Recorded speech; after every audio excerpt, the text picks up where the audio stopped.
ឈឺឆ្អែតហើយយំក៏យំឆ្អែតដែ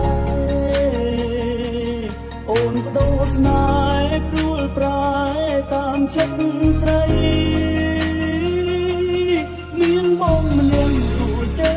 ហើយអូននៅទាំងតូននាងថ្មីគិតថាបងក្មេងពីម្ដាយឬយ៉ាងណាត្រឹមនឹងចូ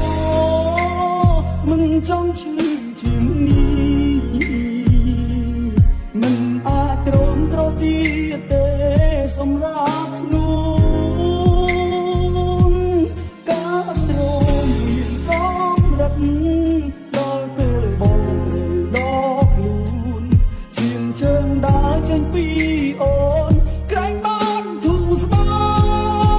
យចាំបាត់ក៏បាត់ទៅបងមិននៅគ្នាអូនទៀតទេ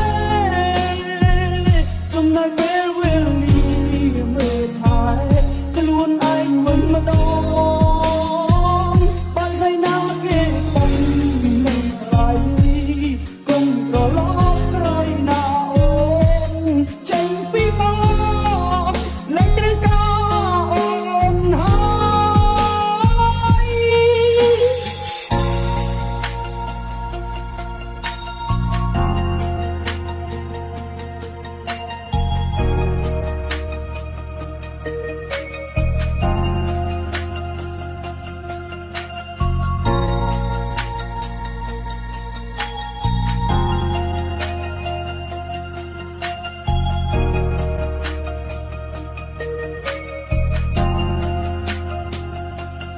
ត្រឹមនឹងចូ